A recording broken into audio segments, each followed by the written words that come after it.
Welcome back to Mr. Cursed. You know what's terrifying? When you run away from your problems straight into something worse. Today I've got 7 people who thought renting a cabin in October would help them escape until the mountains decided they weren't leaving. These aren't made-up campfire tales. It's really happened. Do me a solid, subscribe if you're new, throw me a like, and tag a friend who needs to hear this. Also, shout out your location in the comments. Fair warning though, after today, you might cancel that fall vacation. No turning back now. Story 1, let's go.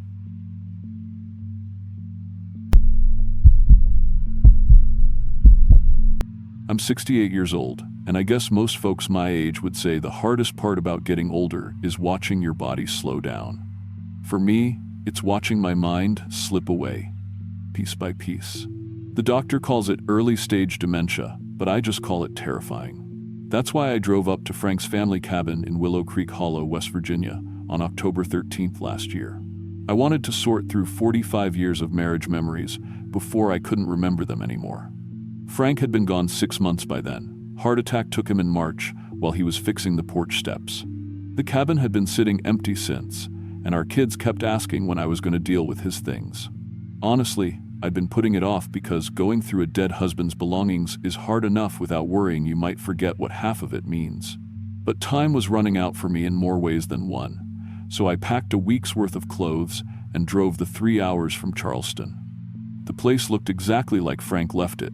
His coffee mug still sat by the kitchen sink, his reading glasses on the table next to his favorite chair. October in the mountains always reminded me of our first autumn together at this cabin back in 1978. We were newlyweds then, and Frank spent the whole weekend teaching me how to stack firewood properly. He was so patient, even when I kept dropping half the pile. The leaves were turning the same brilliant reds and golds now, and for a moment, standing on that porch, I could almost hear his voice calling me inside for dinner. I spent the first day just walking through the rooms, making mental notes, photo albums stacked on shelves, love letters tied with ribbon in the bedroom dresser, his woodworking projects lined up in the basement like little monuments to his careful hands. The plan was simple: 1 week to organize everything into keep, donate, and family piles. Then I'd sell the place and use the money for whatever care facility I'd inevitably need. That first night, I made myself a simple dinner and sat in Frank's chair, looking through our wedding album. I must have fallen asleep there, because I woke up around 3 a.m. with a crick in my neck and the strangest feeling that someone had covered me with Frank's old hunting jacket. But I lived alone now. I'd been living alone for 6 months. The next morning, October 14th, I found Frank's favorite pipe sitting on the kitchen counter with fresh tobacco in it. The smell hit me the moment I walked downstairs. That sweet, woody scent that used to follow him around the house. His coffee mug was steaming next to it, filled with the dark roast blend he always preferred. I stood there staring, trying to remember if I'd done this myself and forgotten. With my condition, that was always possible.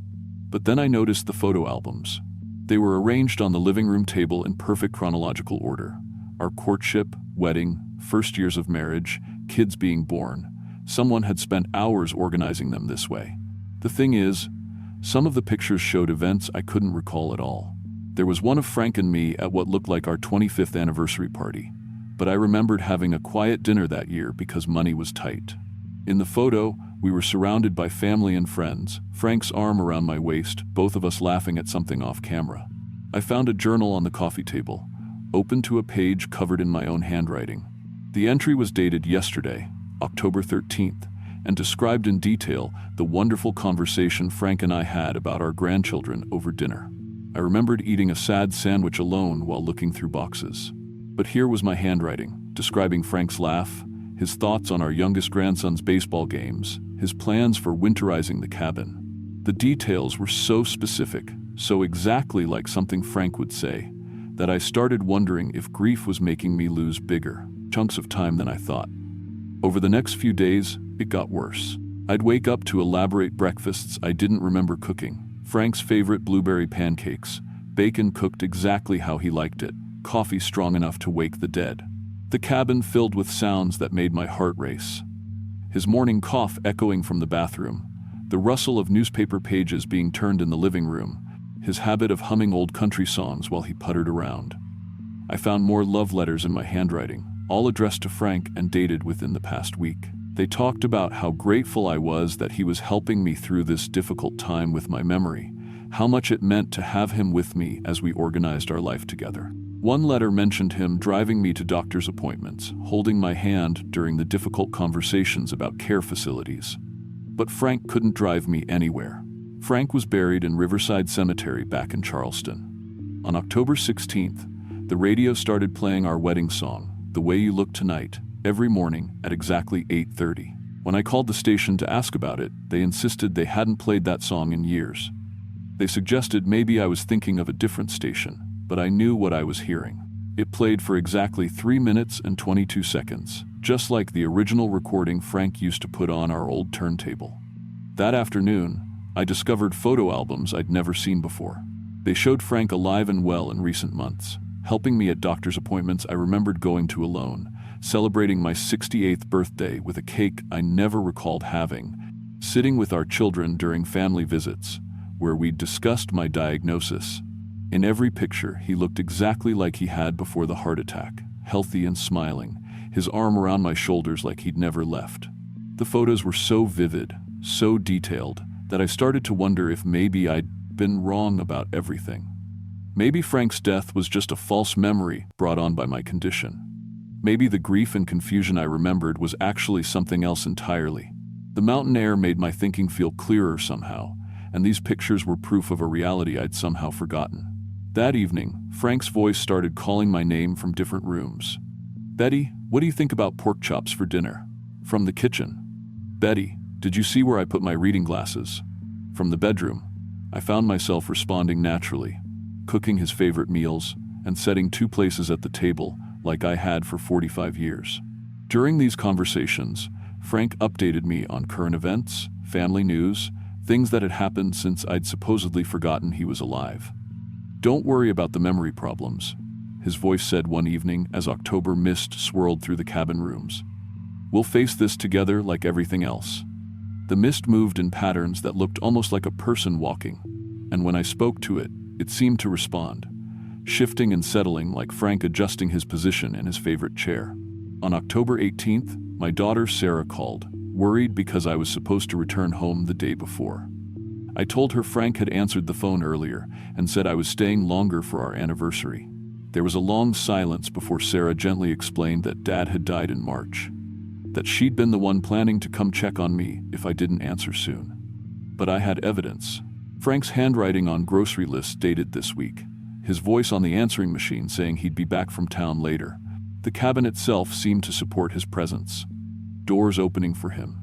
The sound of his footsteps on the stairs. The impression of his body settling into bed next to me each night. How could all of this be wrong when it felt so real? October 19th brought dinner with Frank himself. Not just his voice or the suggestion of his presence, but Frank made of evening mist and fading sunlight through the cabin windows. He sat across from me at our little kitchen table, looking exactly like he had on our last anniversary, and explained what was happening. "The mountain allows one final conversation," he said, his voice echoing strangely in the October air. "Between spouses, before memory goes completely.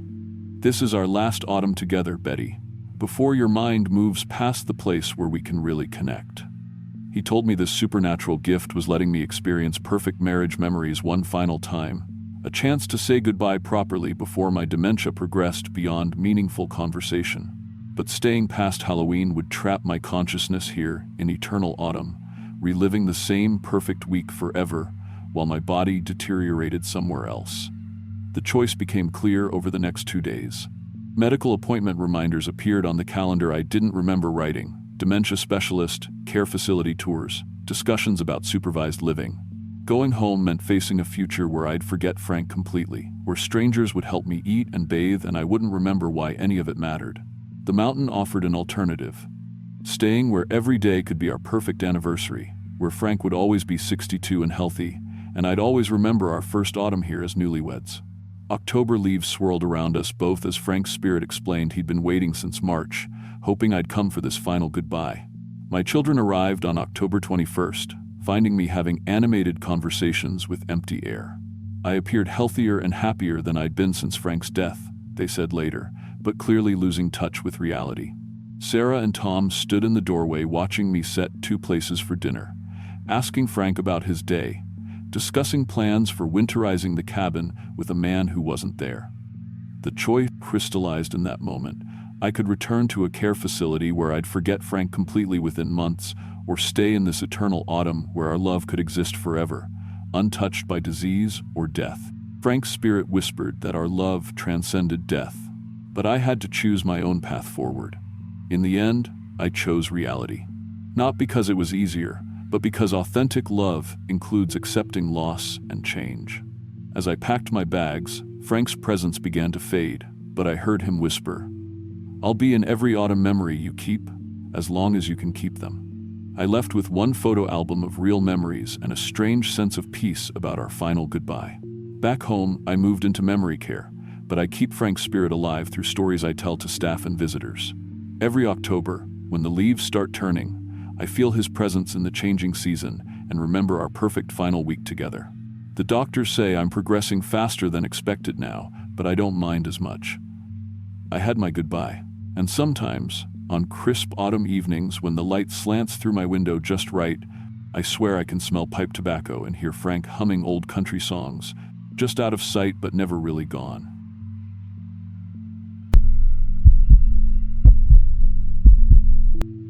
I'm 42 years old, work as an auto mechanic in Phoenix, and I've got to tell you about something that happened 3 years ago that still keeps me up at night. My wife Maria and I had been saving up all year for a real family vacation, something special for our twins, Sophia and Diego, who were 10 at the time. After a really good summer at the garage, I finally had enough put away to take them somewhere they'd never been. We'd never done the whole autumn thing, you know? Living in Arizona, we don't get those picture-perfect fall colors you see in movies. So, I found this cabin rental online in eastern Kentucky, a place called Millbrook Cabin, right in the heart of Appalachian country.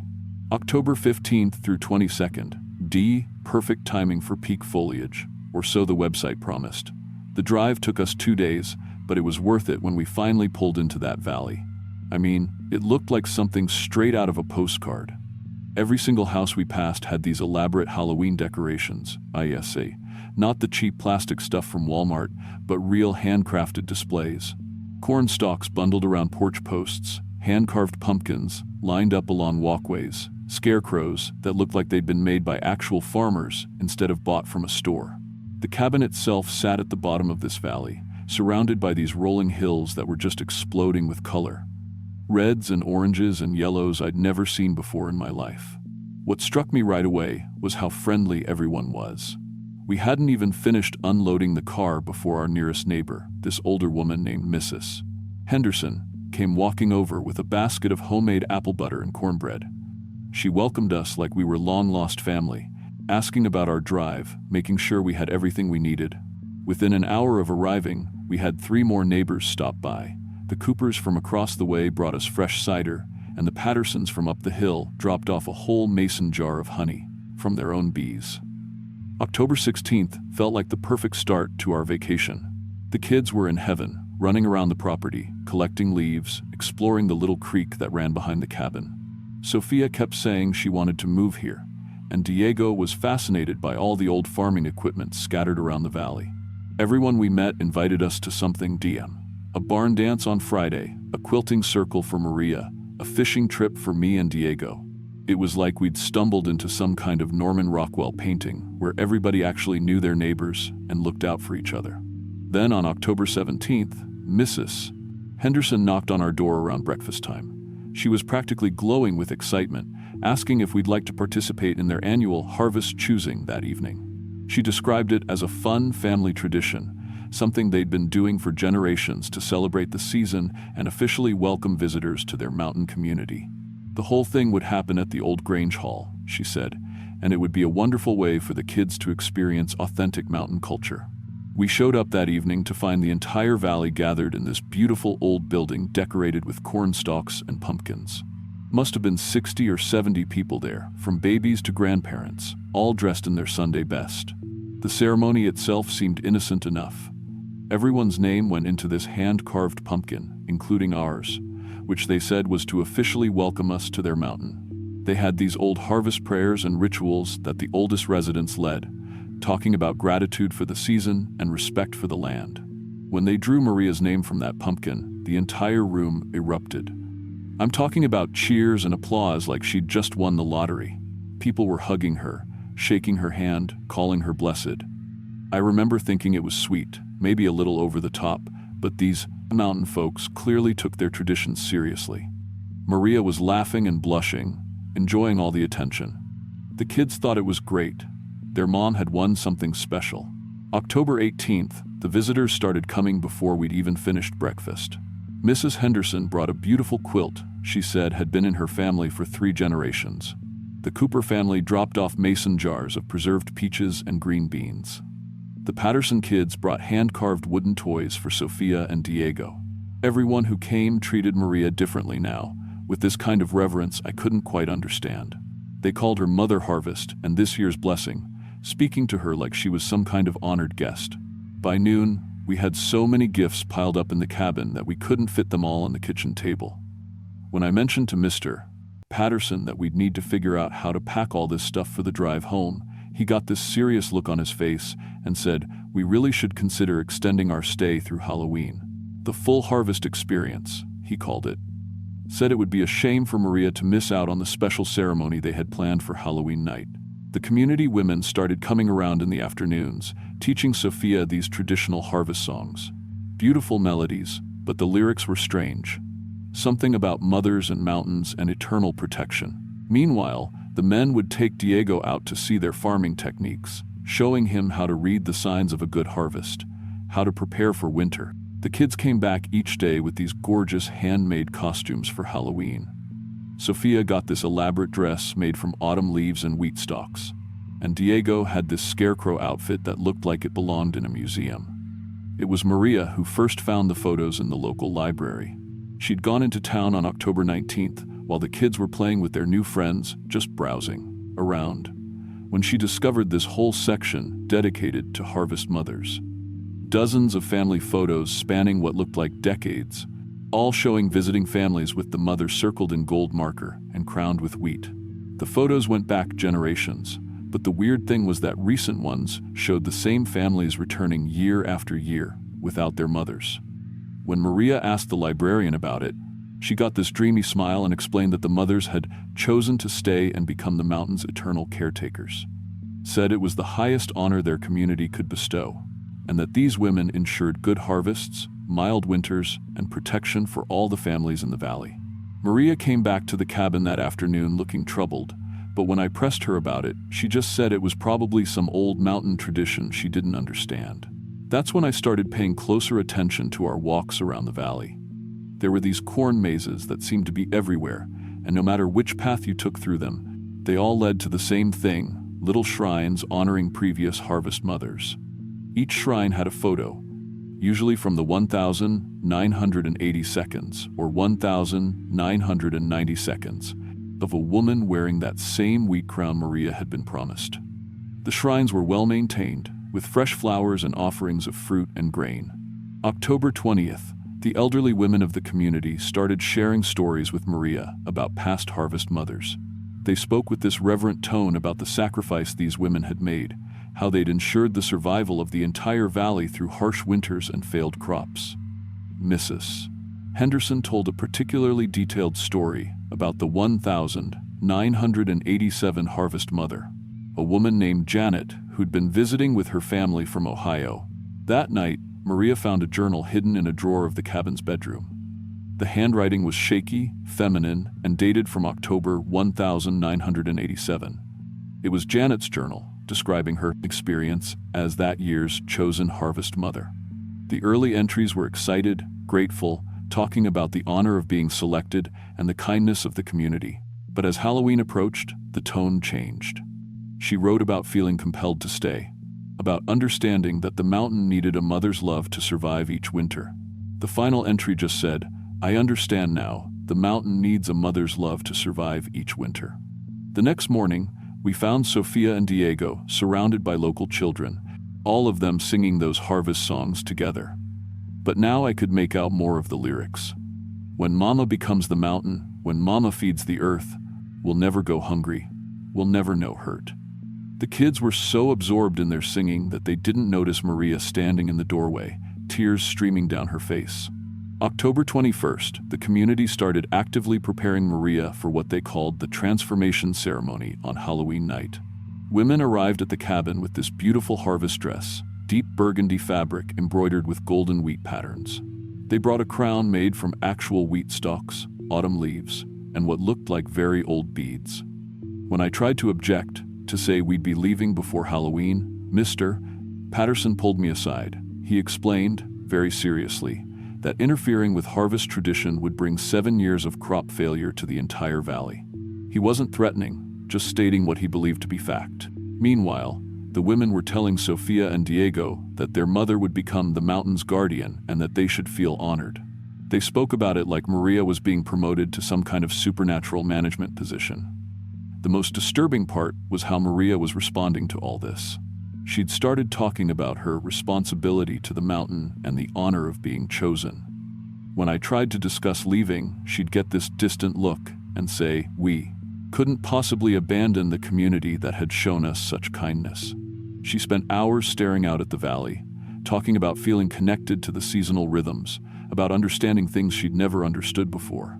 Our attempts to leave were politely but effectively blocked. On October 22nd, our original checkout date, the car developed mysterious electrical problems. The battery was dead, the alternator wasn't working, and none of the men in the valley seemed able to fix it despite several of them claiming to be mechanics. That same day, sudden rains flooded the mountain roads, making travel impossible. The weather cleared up the next morning, but by then the car problems had gotten worse.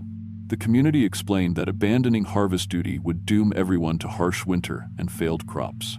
They weren't angry about our attempts to leave, just sad and understanding, like we were children who didn't understand the importance of what was happening. Maria had stopped trying to leave entirely. She talked constantly about her responsibility, about the honor of being chosen, about how this was bigger than our family's convenience. I started doing my own investigation around the valley, looking for answers. On October 24th, I found a way into the basement of the old Grange Hall. What I discovered down there made my blood freeze. Personal belongings from dozens of women, arranged on makeshift altars surrounded by harvest offerings. Wedding rings, family photos, purses, shoes, all organized like memorial displays. In a hidden chamber behind the main room, I found what appeared to be mummified remains of previous mothers, preserved in sitting positions, all wearing that same wheat crown. The preservation was too good to be natural, too intentional to be accidental. These women had been prepared for this, had gone willingly into whatever process had kept them here. The community expected willing participation, and from what I could tell from the peaceful expressions on those preserved faces, the previous mothers had believed completely in their sacred duty. I understood then that the entire valley depended on this ritual, and resistance meant my whole family would die. This wasn't some isolated cult. This was an entire community whose survival had depended for generations on this practice. They weren't evil, they were desperate, and they'd made it clear that families who resisted lost all members, not just the chosen mother. October 30th, Maria had fully embraced her role. She sat the kids down and tried to explain that the mountain chose me and that this was something bigger than all of us. Sofia and Diego were confused, scared, asking why Mommy couldn't come home with us. Maria begged me not to interfere, believing completely that her sacrifice would protect everyone she loved, not just us, but the entire community that had welcomed us. The Halloween ceremony began at sunset with the entire community dressed as harvest spirits and autumn guardians. They led Maria to the Grange Hall, where she was crowned with that wheat crown and dressed in the harvest gown. I had to make a choice, save my wife and risk supernatural retaliation that could kill my children, or let her go through with a ceremony that would definitely take her from us. During the ritual, as they began what looked like some kind of preservation process, I created chaos by setting fire to the harvest displays throughout the hall. In the confusion and smoke, I grabbed Maria and physically carried her to our car, which had mysteriously started working again. Sofia and Diego ran behind us as supernatural autumn storms pursued us down the mountain. Winds that howled with voices, rain that fell upward, lightning that struck in impossible patterns.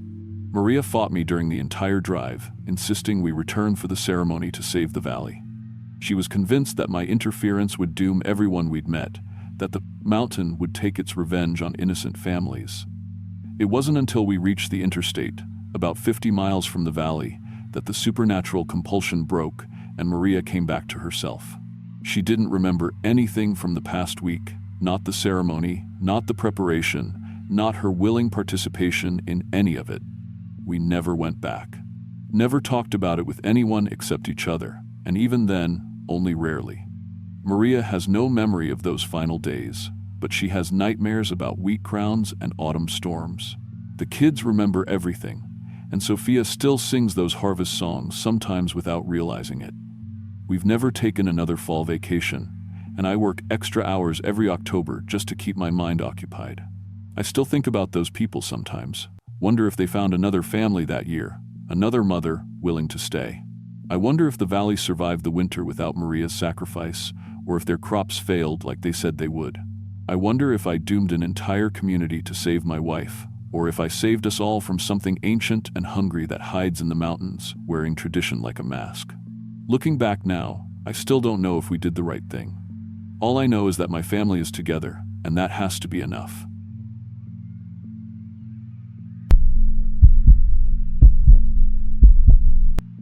I'm 28 years old, and I work as a line cook at a diner outside Knoxville. About a year ago, I made some really stupid choices that almost cost me everything that mattered. I'm talking about my daughter Lily. She's 7 now, and she's the only good thing I've ever done with my life. Her mom left us when Lily was 3, just packed up one day while I was at work and never came back. It's been just the two of us ever since, and honestly, I was okay with that, until I wasn't. I got into gambling about 2 years back. Started small, just sports betting with some guys from work. Then I found an underground poker game that ran twice a week in a warehouse near the interstate. I kept telling myself I'd quit after one big win, that I'd get ahead and walk away. But that's not how it works. By October of last year, I owed $95,000 to some very dangerous people. The kind who don't take you to court, they just make you disappear. They told me I had until Halloween to pay, and they made it real clear that if I didn't, they'd hurt Lily to make a point. I didn't have the money. I didn't have anything close to it. But I had a key to my uncle's old cabin up in the Tennessee mountains. Uncle Ray had died 6 months earlier, and the property was still in probate, just sitting there empty in a place called Copper Mine Hollow. Nobody knew about it except family, and I figured it could buy me some time to think. So, on October 24th, I packed up my truck with everything important, picked Lily up from school, and told her we were going on a Halloween camping adventure. She was so excited. She had no idea we were running for our lives. The cabin was exactly how I remembered it from childhood. Visits small, wooden, surrounded by thick forest that seemed to swallow sound. There was an old well out front, a shed that leaned to one side, and pumpkins growing wild in the overgrown garden. Lily loved it immediately. She ran around exploring while I unloaded the truck, and for maybe an hour, I felt like I could breathe again, like maybe we'd actually be safe there. That first night was quiet. Too quiet, if I'm being honest, but I was so exhausted from fear and driving that I didn't think much about it. Lily fell asleep talking about carving jack-o'-lanterns, and I sat on the porch with my uncle's old rifle across my lap, watching the tree line until my eyes burned. Nothing moved out there. Nothing made a sound. The next morning, October 25th, I found money. I'm not talking about loose change or a forgotten 20. I mean crisp $100 bills scattered around the cabin like someone had thrown them in the air and let them fall wherever. They were on the porch steps, tucked into the firewood stack, sitting on the kitchen table. I picked one up and held it to the light. It looked real, felt real too. But the dates were all over the place. Some were from the 1980 seconds, some from the early 2000s. The serial numbers looked wrong, like they'd been printed slightly off-center. I counted what I found that first morning. $4,000, just lying around my dead uncle's property. Lily discovered more while she was playing outside. She came running in with bills stuffed in her jacket pockets, laughing like she'd found treasure. "Daddy, look, there's money in the pumpkins." She wasn't wrong. I went out and checked. Someone had carved open the wild pumpkins in the garden and stuffed them full of cash. There were $100 bills hanging from tree branches like bizarre Halloween decorations, caught on the bark like autumn leaves. My hands were shaking when I gathered it all up. This was wrong. This was impossible. But Halloween was 5 days away, and these people who wanted their money weren't going to wait. I knew taking mysterious cash that appeared out of nowhere was dangerous. I knew it in my gut. But desperation makes you stupid, and I was about as desperate as a person could get. I found the first note that afternoon. It was written on thick paper the color of dried leaves, tucked under a jar on the kitchen counter. The handwriting was old-fashioned, careful. It said, "Take freely, but remember every Halloween gift demands a trick in return." I should have left right then. I should have packed Lily back in the truck and driven straight to the police, confessed everything, taken my chances with the law instead of whatever this was. But I didn't. I told myself it was just someone's weird prank, maybe something my uncle had set up before he died. I pocketed the money and tried not to think about it. More appeared the next day. October 26th. I woke up and found cash in places that made no sense, frozen solid inside ice in the old cooler, tucked between pages of books I'd brought from home, rolled up inside Lily's stuffed animals. And there were more notes. Lie to your daughter about why you're really here, $2,000. I'd already been lying to her. Did that count? Apparently it did, because when I checked my jacket pocket an hour later, there were 20 more hundreds folded inside. The amounts got bigger. The requests got worse. Tell Lily her mother abandoned you both because she never loved her, $8,000 more. I couldn't do that. I wouldn't. But the money appeared anyway, stacked in a neat pile on my pillow when I came in from checking the perimeter. Like something was rewarding me for even considering it. By October 27th, I understood this wasn't a prank or some inheritance game. Something was in these woods with us. Something that knew everything about my life, my gambling, my debt, my failed marriage, every stupid choice I'd made. The notes kept coming, getting more specific, more cruel. Leave Lily at the nearest town and disappear forever. $100,000, all debts cleared. I noticed the money appeared faster when I thought about the offers.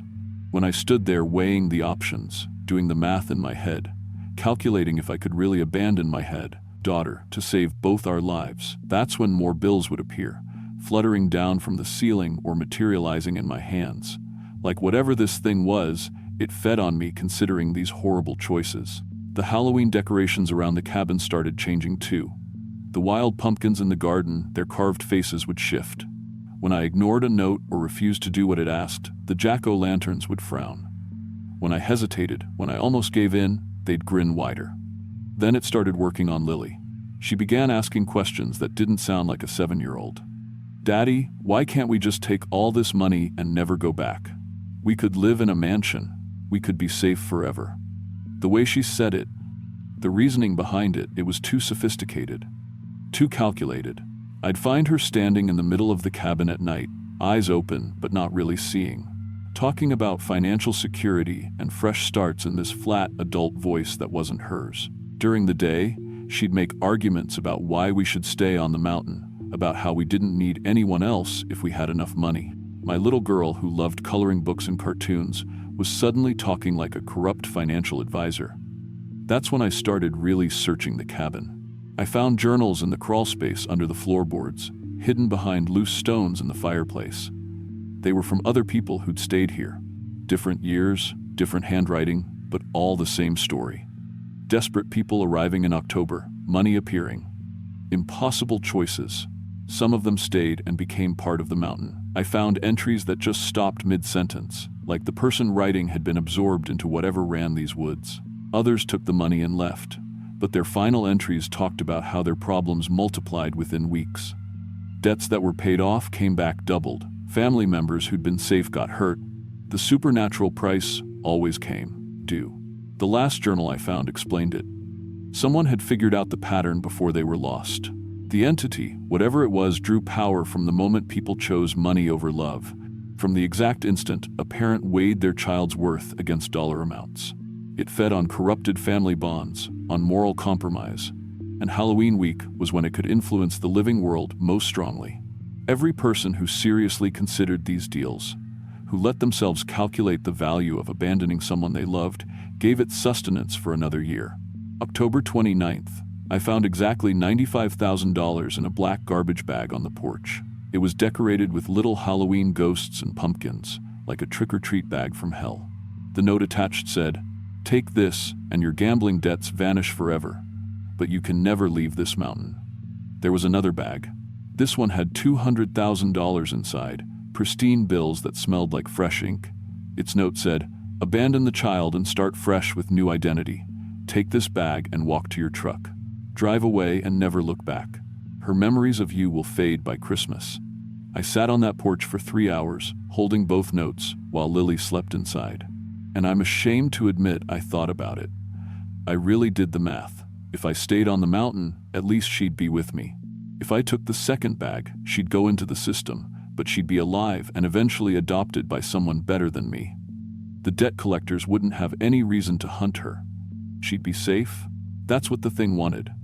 That moment when I calculated my daughter's worth in dollars and logistics, I felt something shift in the air when I did it, like the forest itself took a deep breath of satisfaction. Lily appeared in the doorway. But it wasn't really her, I could tell by the way she moved. Too fluid, too purposeful. She looked at me with eyes that seemed older than the mountains. "It makes sense, Daddy. You take money. I'll be fine. People like us don't get happy endings anyway, so we might as well get paid." Hearing those words in my daughter's voice broke something in me. Or maybe fixed something. I dropped both notes and stood up. "No," I said. "We're leaving, right now." The temperature dropped so fast I could see my breath. Every jack-o'-lantern in the garden turned toward me at once, their carved grins stretching into screams. The money in both bags turned to dried leaves and scattered in a wind that came from nowhere. I grabbed Lily, the real Lily, who blinked awake, confused, and carried her to the truck. I didn't pack. I didn't grab anything except her and my keys. The forest around us started making sounds like it was tearing itself apart, trees groaning, the ground trembling. But I just drove. We made it maybe 5 miles down the mountain road before I saw headlights behind us. My heart stopped. The debt collectors had found us. I don't know how, but they had. They followed us down the winding road, getting closer. This was it. I'd refused the supernatural help, and now we were both going to die because I couldn't make the hard choice. But then their SUV just stopped. I watched in my rearview mirror as it rolled to a halt, steam pouring from under the hood. They got out, tried to start it, but it was dead. Completely dead. We kept driving. We made it to a state police barracks by dawn on October 30th. I confessed everything to a detective, the gambling, the debt, the threats against Lily. They put us in protective custody while they investigated. The debt collectors got arrested 2 days later on unrelated charges that suddenly materialized. Federal stuff, way bigger than my small-time debt.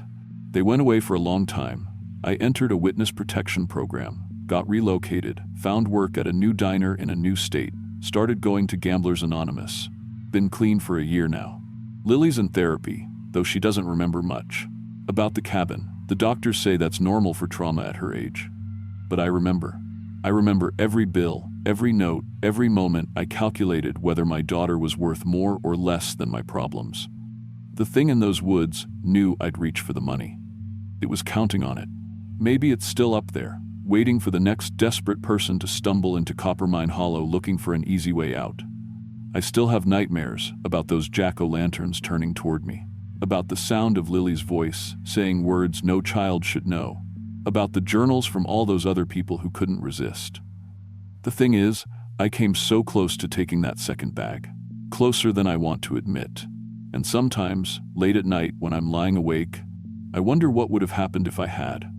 Would Lily remember me at all? Would I remember her? I don't go anywhere near the mountains anymore. Lily wants to go hiking sometimes, but I always find an excuse.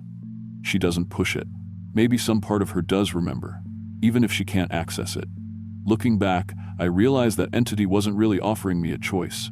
It was showing me what I already was, someone who'd consider trading his daughter for cash, someone who'd do the math on abandoning the only person who loved him. The money was never the test. Whether I'd seriously think about taking it was. I passed, barely. But I'll never forget that I hesitated. And I'll never know for sure if we escaped because I finally chose right, or because Halloween ended and the thing lost its power for another year. Either way, I'm not going back to find out.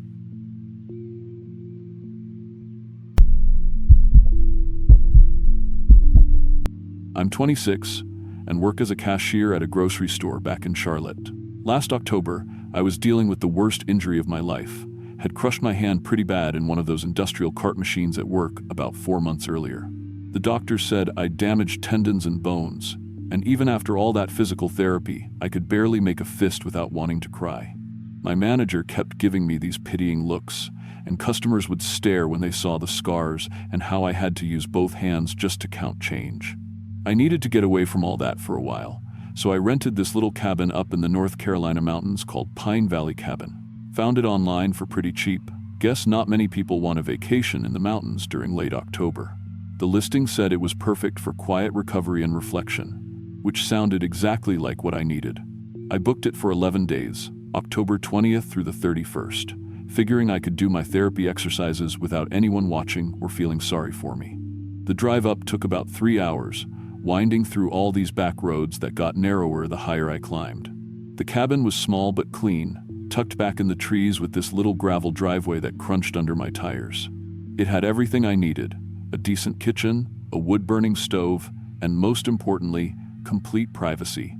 No neighbors for miles, just trees and mountains, and the kind of quiet that makes city people nervous. The first few days were exactly what I'd hoped for. I'd wake up around 7, make coffee, and spend an hour doing the stretching exercises my physical therapist had given me. Then I'd take short walks around the property, just enjoying the fall colors and the fresh air. My hands still hurt like hell, but something about being up there made it feel more manageable. Maybe it was just being away from work stress, or maybe the mountain air really was better for healing like people always say. To remember thinking I'd made a smart choice coming up there. The rental agreement had mentioned something about local folklore. Stories about healing spirits that supposedly helped injured travelers during October. I'd laughed when I read it, figured it was just tourist nonsense to make the place sound more interesting. Looking back now, I wish I'd paid more attention to that warning about the price those spirits supposedly charged. On October 22nd, I woke up and something was different. Really different. When I flexed my damaged hand, the sharp pain that had been my constant companion for months was barely there. I could move my fingers in ways that had been impossible since the accident. I sat there in bed, opening and closing my fist, thinking maybe I was still half asleep or something, but I wasn't dreaming. My hand was actually better, not just a little better, but dramatically improved. The swelling that never quite went away had disappeared overnight. The scars looked fainter. I could grip things without that shooting pain up my arm. After 4 months of slow, painful progress, this kind of improvement should have taken weeks, not hours. I tried to rationalize it. Maybe the mountain air really was helping. Maybe being relaxed and stress-free was letting my body heal faster. Maybe all those therapy exercises were finally paying off. But deep down, I knew this wasn't normal healing. This was something else entirely. That's when I started noticing the symbols. During my morning walk, I found them carved into trees around the cabin. They looked like medical diagrams, detailed drawings of hands, arms, bone structures. The carvings were fresh, the wood still pale where someone had cut away the bark. But the weird thing was how precise they were, like something a surgeon might draw. The proportions were perfect, every joint and tendon mapped out with scientific accuracy. I figured maybe some medical student had stayed at the cabin before. Me, someone who liked to practice their anatomy drawings on trees. Seemed like a strange hobby, but I'd seen weirder things. What bothered me more was that I hadn't noticed the carvings during my first 2 days there. They were right along the path I'd been walking every morning. My physical therapy exercises that day were incredible. Movements that had been agony just yesterday were suddenly effortless. I could stretch my fingers back farther than before the accident. My grip strength was better than it had ever been. It was like my hand had been rebuilt overnight by someone who knew exactly how to fix everything that was wrong with it. The mountain mist was thick that morning, swirling around me as I worked through my exercises on the cabin's little porch. Sometimes it almost seemed like the mist was guiding my movements, encouraging me to stretch further, push harder. I know that sounds crazy, but that's how it felt. Like something was watching and helping. By October 25th, my hand wasn't just healed, it was better than it had been before the accident. The scars had completely disappeared. My flexibility was beyond anything I'd ever had. I could do things with my fingers that seemed almost impossible, like I had extra joints or something. When I looked at myself in the bathroom mirror, other things seemed different too. My skin looked smoother. I stood straighter. I moved with this fluid grace that definitely wasn't normal for me. That's when I started seeing them. The first time was during my morning exercises. I was stretching on the porch when I caught movement in my peripheral vision. When I looked directly at the tree line, there was nothing there. But I had the strongest feeling that something was watching me. Something tall. The next morning, I saw them clearly. 3 figures standing just inside the forest, maybe 50 yards from the cabin. They were incredibly tall, 7 or 8 feet at least, and pale. Not white person, pale, but actually pale, like bone or mushrooms. Their proportions were wrong. Too tall, too thin, arms too long. They stood perfectly still, just watching me do my therapy exercises. I froze. My rational brain said I should be terrified, should run inside and lock the door. But I wasn't afraid. These things, whatever they were, didn't feel threatening. They felt clinical. Like doctors observing a patient's progress. They watched me for maybe 10 minutes, then simply melted back into the trees without making a sound. I found the medical instruments that afternoon. They were scattered around the cabin's perimeter like someone had dropped them while running. Antique surgical tools, but made from materials I'd never seen before. They looked like metal but felt warm and almost alive when I touched them. Some of them seemed to shift and change shape slightly, adapting to my grip. The blades stayed impossibly sharp, but they never cut me, even when I ran my finger along the edges. I should have left then. Should have packed up and driven straight back to Charlotte. But my hand was perfect. More than perfect. And I was curious about what was happening to me. That night, I woke up to the sound of movement around the cabin. Footsteps that were too light, too precise. I lay in bed listening to them circle the building, stopping occasionally right outside my window. Sometimes I heard what sounded like quiet conversation, but in a language I'd never heard before. It had too many consonants, and the voices were too deep. When I finally worked up the courage to look outside, I saw them working. 4 of the tall, pale figures moving around the cabin with surgical precision, placing those strange instruments in specific locations. They had notebooks, or something like notebooks, and they were taking notes. About me, about my progress. I realized they'd been doing this every night. While I slept, they'd been, what, operating, studying, improving? Me?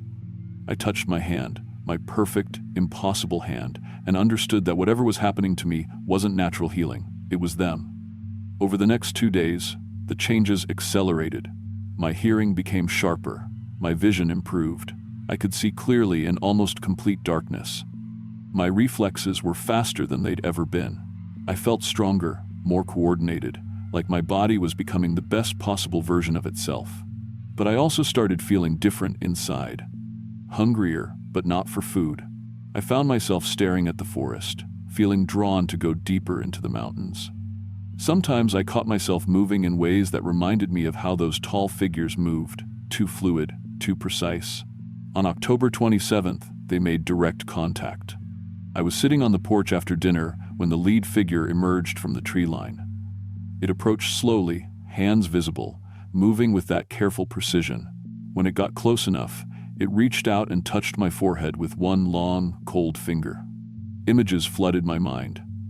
I saw their underground complex carved into the mountain itself. Dozens of humans living there, all of them changed like I was being changed. But they weren't quite human anymore. Their movements had that same unnatural precision. Their eyes held that same clinical detachment. They served these creatures willingly, helping to identify and collect other injured humans who might benefit from improvement.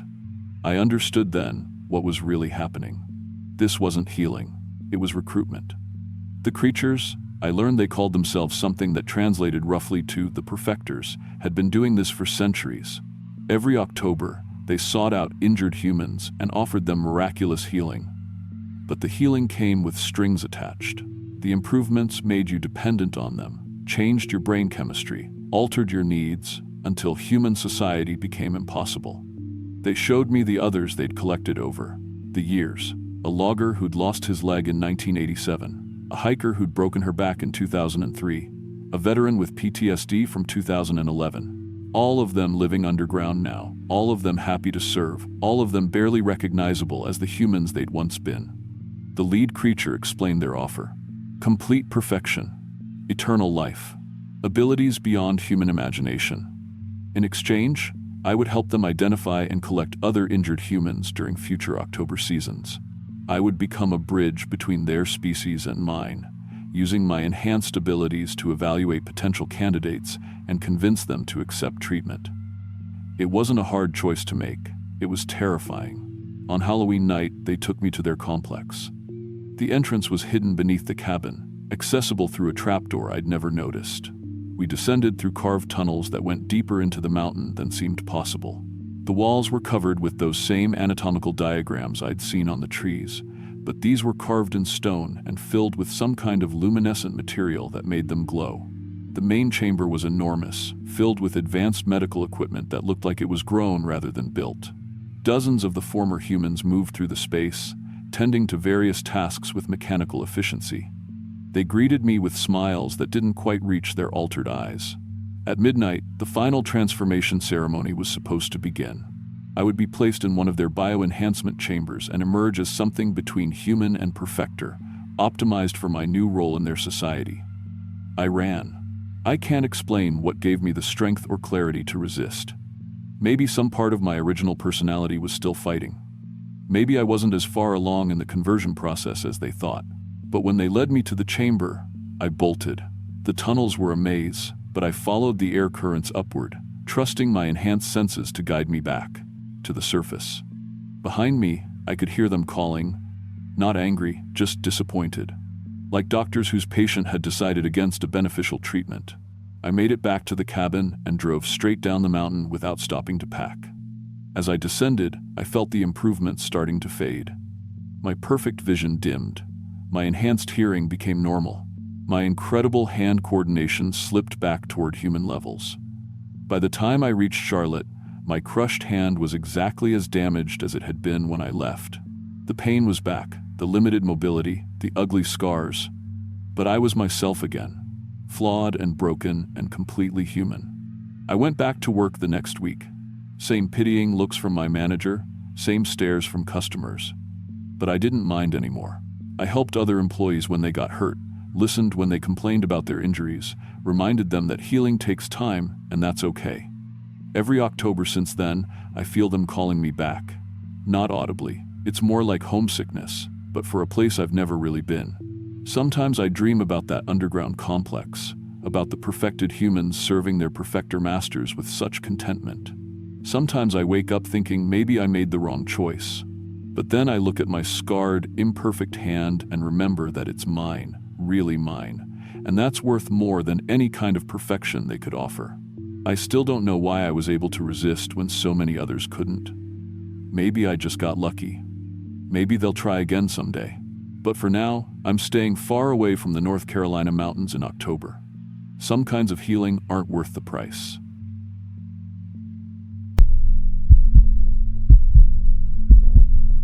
I'm 68 years old, and I used to work in the cafeteria at Morgantown Elementary for 32 years.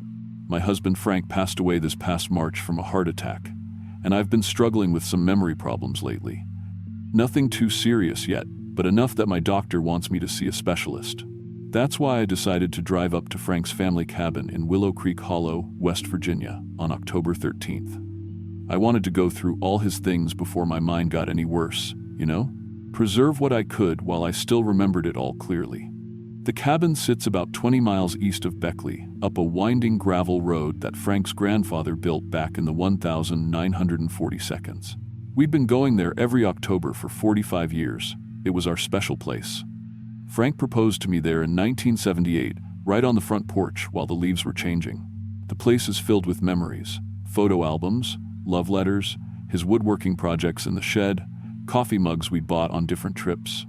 I figured I had about a week to sort through everything before I'd need to head back for my appointment with the dementia specialist.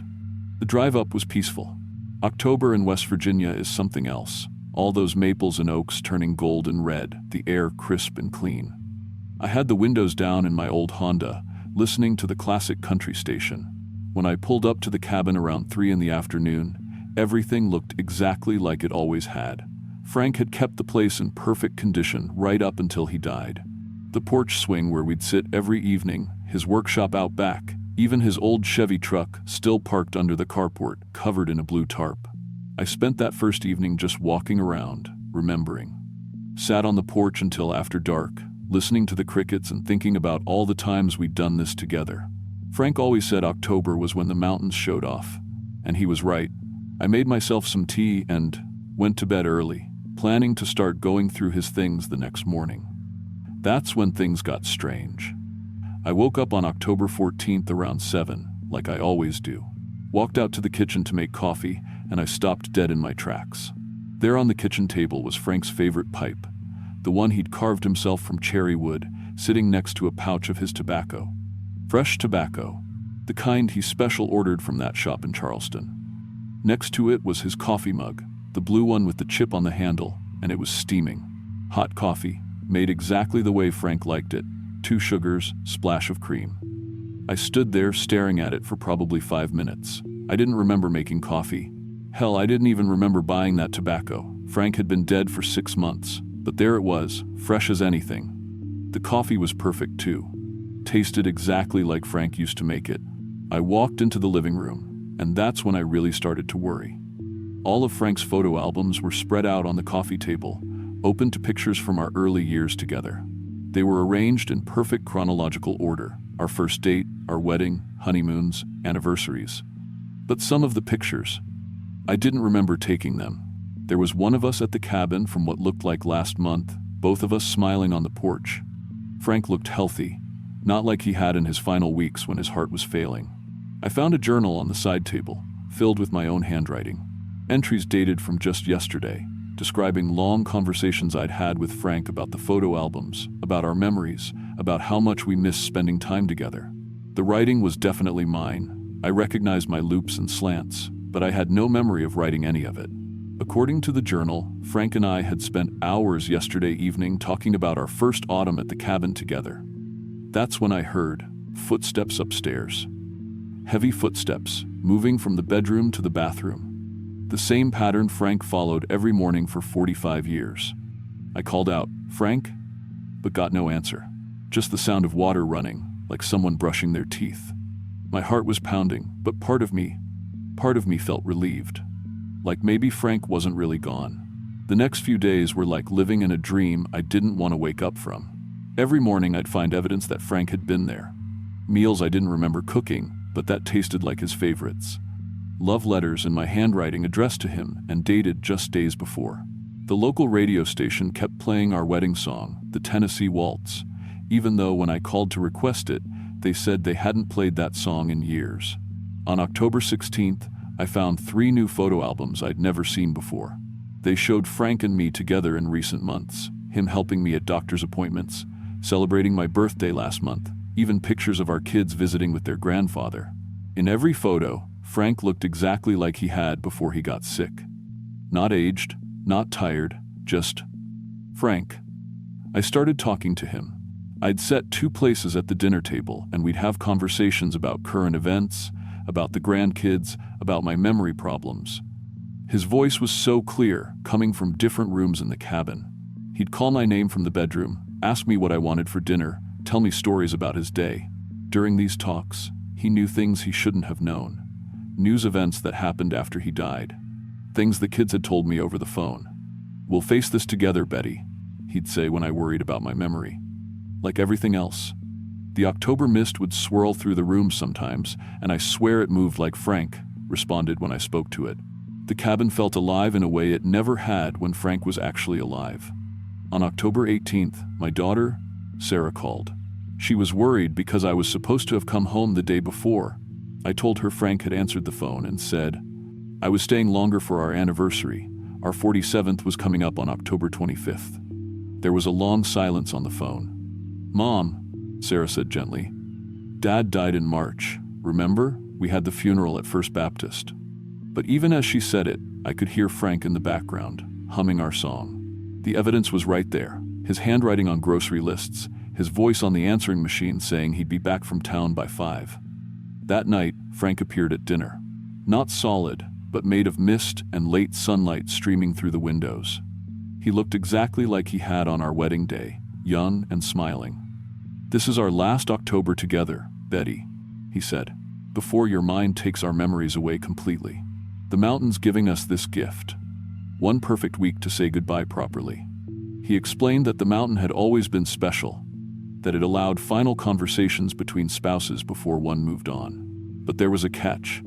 If I stayed past Halloween, I'd be trapped here forever, reliving the same perfect week over and over. My consciousness would be caught in eternal autumn, never aging, never progressing, never facing what was coming. The next few days, medical appointment reminders kept appearing on the calendar, the dementia specialist, tours of care facilities. Going home meant supervised living, watching my memories of Frank disappear piece by piece until I forgot he ever existed. The mountain offered something different, staying where every day could be our anniversary, where Frank would never die and I'd never forget. "I've been waiting here since March," Frank's spirit told me, "hoping you'd come up for our final goodbye. But the choice has to be yours." On October 21st, Sarah and my son Mike showed up unannounced. They found me having elaborate conversations with empty air, setting two places for dinner, laughing at jokes no one else could hear. I looked healthier than I had since Frank's funeral, but they could see I was losing touch with reality. The choice crystallized in that moment: stay in eternal autumn with Frank, or return to a world where I'd forget him completely. Frank's spirit took my hand. I could actually feel it, warm and familiar. "Our love transcends death, Betty. But you have to choose your own path forward. I'll wait for you wherever you decide to go." I looked at my children's worried faces, then at Frank's gentle smile. In the end, I chose reality. Because authentic love includes accepting loss and change, even when it hurts, even when forgetting seems worse than dying. As I packed my things, Frank's presence faded slowly. His final words were barely a whisper. "I'll be in every autumn memory you keep." I left with one photo album of real memories and a piece I hadn't felt since March. Back home, I started memory care, but I keep Frank's spirit alive by telling stories about him to the staff and visitors. Every October, when the leaves start turning, I feel him with me. Not as a ghost or a spirit, but as love that existed, love that mattered, love that death can't erase, even when memory fails. I still dream about that week at the cabin sometimes. In the dreams, I stayed. But when I wake up and see my grandchildren's pictures by my bed, I know I made the right choice. Some goodbyes are worth remembering, even if you're going to forget everything else.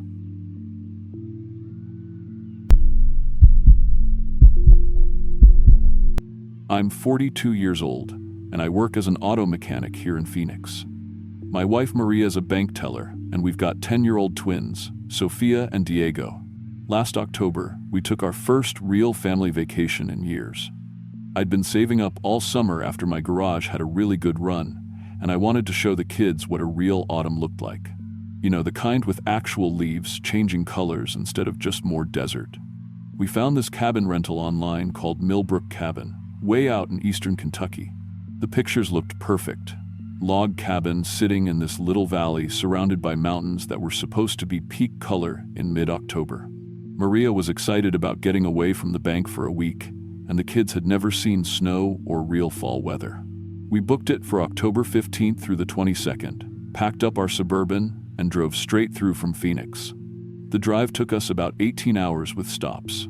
Cell service started getting spotty once we hit the mountain roads, and by the time we found the turnoff to Millbrook Hollow, my phone showed no signal at all. The cabin was another 5 miles down this winding gravel road that got narrower as we went deeper into the valley. Ancient oak and maple trees hung over the road like a tunnel, their leaves every shade of red and orange you could imagine. We had to stop for gas at this little country store about 10 miles before the cabin.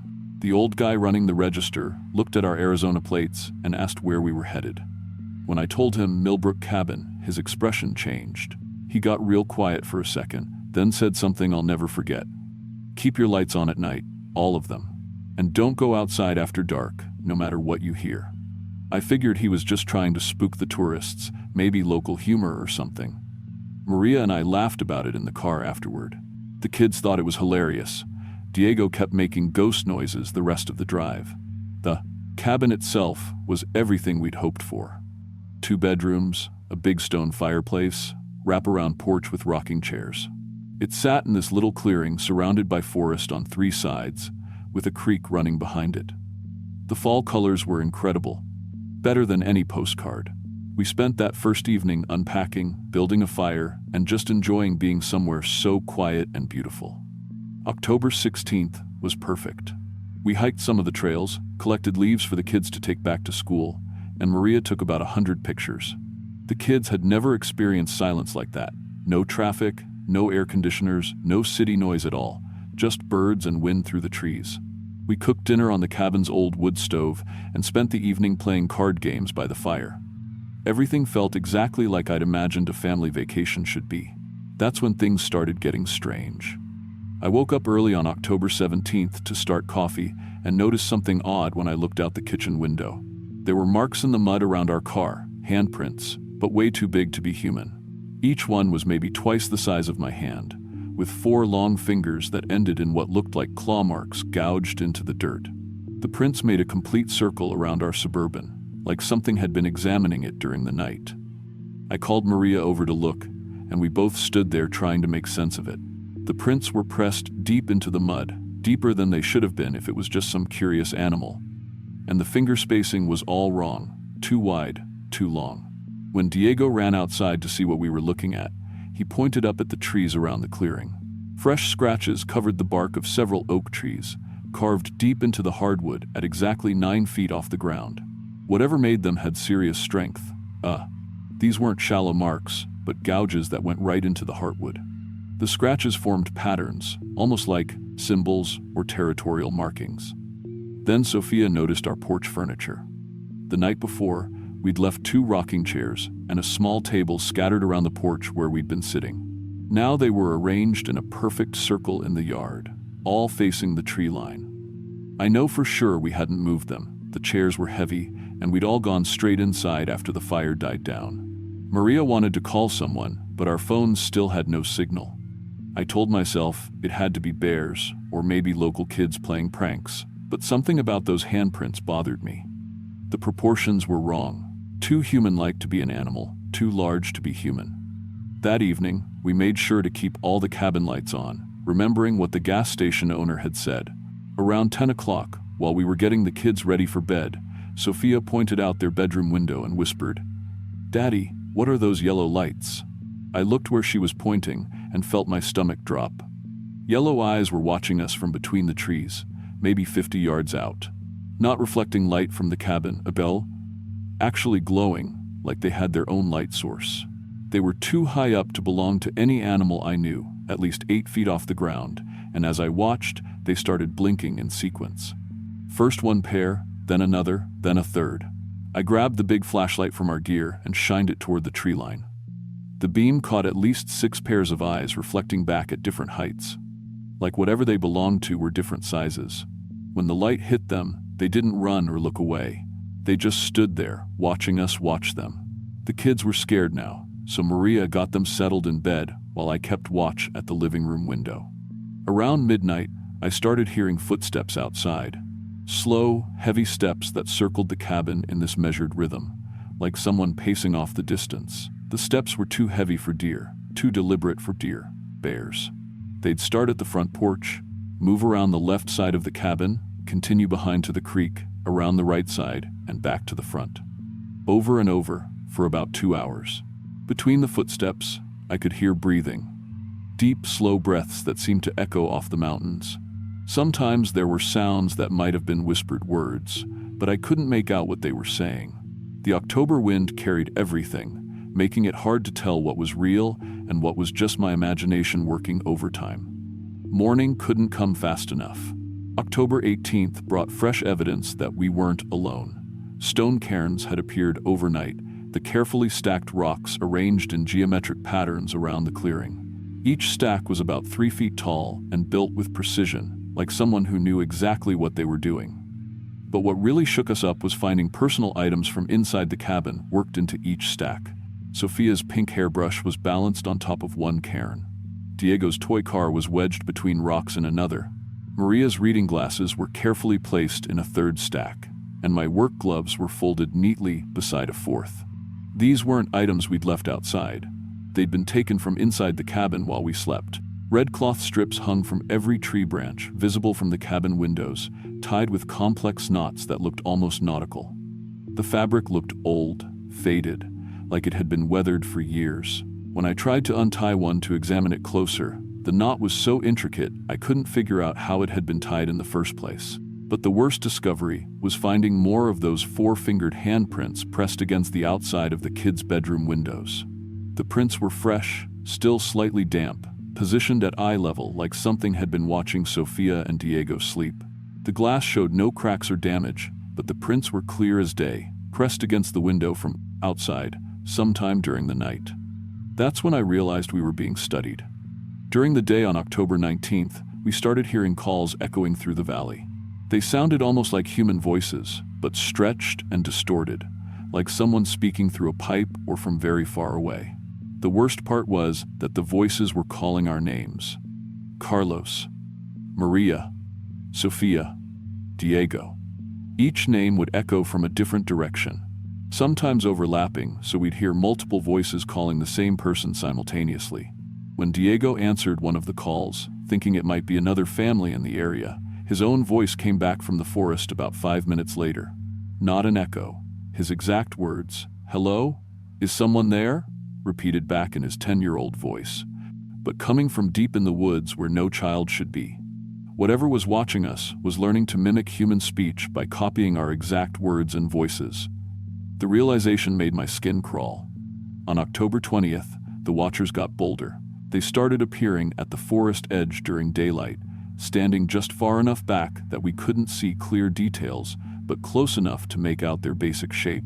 They were tall, 8 or 9 feet, with pale gray skin stretched tight over angular frames that looked wrong somehow. Their limbs were too long, joints bending at angles that hurt to look at. Their heads tilted too far to one side, like owls, but they were definitely not owls. The most disturbing thing was that they wore clothes. Tattered, mismatched clothing that looked like it came from different time periods. Old work shirts, faded dresses, boots that might have been fashionable 50 years ago. Like they'd been collecting garments from people who'd passed through the hollow over decades. More watchers appeared each day. By October 21st, I counted at least a dozen figures positioned around our clearing, maintaining perfect distance, like they were following some kind of protocol. They moved in coordinated patterns, surrounding the cabin but never approaching directly. Their behavior suggested intelligence and organization. This wasn't random animal curiosity. They were conducting some kind of observation. That evening, they began using our voices to call from outside the cabin. I heard Maria's voice clearly calling for help from the direction of the creek, even though Maria was sitting right next to me. The kids heard me yelling for them to come inside, even though I was in the same room. The mimicry was nearly perfect, but there was something hollow about it, artificial in a way that triggered every instinct I had to run. They seemed to be testing our family bonds, seeing how we'd react to distress calls from each other. When we didn't respond to the fake voices, the calls became more urgent, more desperate. It was psychological warfare, and it was working. The kids were terrified, Maria couldn't sleep, and I found myself jumping at every sound. October 22nd was supposed to be our departure day, but when I went out to load the car that morning, I found the access road blocked by massive fallen trees. Not storm damage. These trees had been deliberately placed across the road, stacked in a way that would take heavy equipment to clear. The watchers had trapped us. I tried to move some of the smaller logs by hand, but there were too many, and some were too heavy for me to budge alone. While I was struggling with the roadblock, I could see shapes moving in the forest around me, getting closer than they'd ever come before. They were preparing for something, and I didn't want to find out what. I ran back to the cabin and told Maria we were leaving immediately, road or no road. I fired up the Suburban, aimed it at the smallest gap in the fallen trees, and gunned it. The front bumper caught the top log and pushed it aside far enough for us to squeeze through, scraping paint off both sides of the truck in the process. As we broke through the roadblock, I could see the watchers pursuing us on foot through the trees on both sides of the road.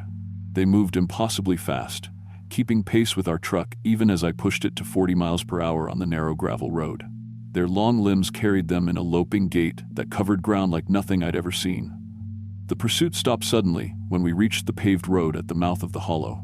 It was like they'd hit an invisible boundary they couldn't cross. In my rearview mirror, I saw them standing at the edge of their territory, their pale forms barely visible among the trees.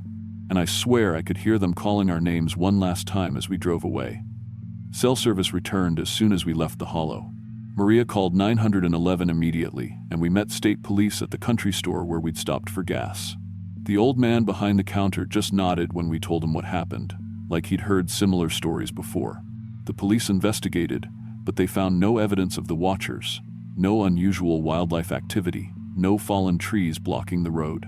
The official report blamed our experience on black bears and suggested we'd been spooked by unfamiliar mountain sounds. We drove straight back to Phoenix without stopping for the night. The kids had nightmares for months afterward, and Maria still won't talk about planning another mountain vacation. I've never gone back to Kentucky, and I don't think I ever will. To this day, I check the locks on our house twice every night, and I still keep all the lights on until dawn. Because I know what I saw in that hollow, and I know those things are still out there, waiting for the next family to stumble into their territory. Some places aren't meant for human visitors, and Millbrook Hollow is definitely one of them.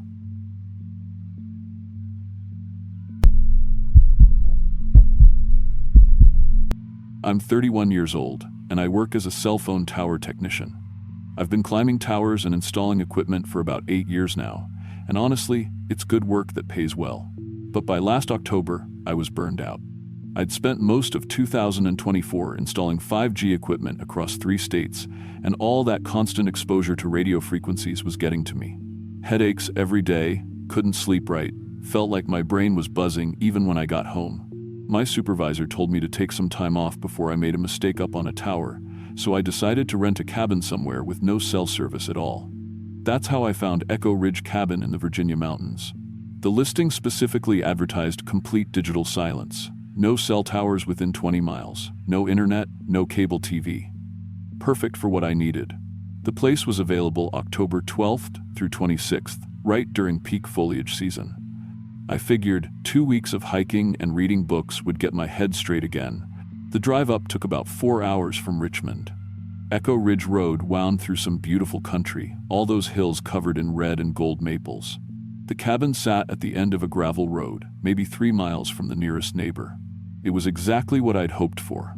Small, clean, with a wood stove and a front porch overlooking a valley full of trees. When I pulled up and checked my phone, sure enough, no signal at all. For the first time in months, that made me happy instead of anxious. The first 3 days were perfect.